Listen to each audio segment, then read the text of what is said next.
बिस्मिल्लाहिर्रहमानिर्रहीम अस्सलाम वालेकुम वरहमतुल्लाहि वबरकातुहू। कैसे हैं व्यूअर्स? अल्लाह रब्बुल इज़्ज़त आपके दिलों को अपने नूर से रोशन फरमाए, आपकी ज़िंदगियों और घरों को सुकून, रहमत और बरकतों से भर दे, और इस बाबरकत रमज़ान में की गई हर दुआ, हर सजदा और हर नेकी को अपनी बारगाह में कबूल फरमाकर आपको अपनी ख़ास मग़फ़िरत और क़ुर्ब अता फरमाए। आमीन सुम्मा आमीन। तो व्यूअर्स, एक बहुत ही प्यारा दिन और जनाब एक बहुत ही प्यारी सुबह और एक बहुत ही प्यारा महीना, जिस महीने से हम गुजर कर आखिरी अशरे में जनाब दाखिल हो चुके हैं, उस रब का एहसान है कि रब ने हमें तौफीक अता फरमाई आखिरी अशरे में दाखिल होने की। बहुत ही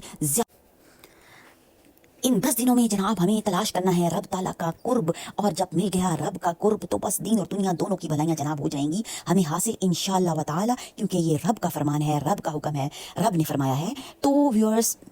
क्या करना है कि आज मैं आपको जो आयत बताने वाली हूँ जनाब, कुरान शरीफ का महीना है, रमज़ान का महीना, रमज़ान में कुरान शरीफ का नज़ूल हुआ और अल्लाह और उसके रसूल का हुक्म भी है कि कुरान शरीफ को पढ़ो, तर्जमे के साथ पढ़ो, ताकि तुम्हें समझ आए और तुम्हारी ज़िंदगी में रहमतें, बरकतें, अनायतें नाजिल हों। क्योंकि व्यूअर्स, जब हमें तर्जमा समझ आता है ना, तभी हमें उसके मायने और मफ़हूम समझ आते हैं, और फिर हम उस काम को दिल की गहराइयों के साथ करते हैं। तो जनाब आज आपको जो आयतें बताने वाली हूँ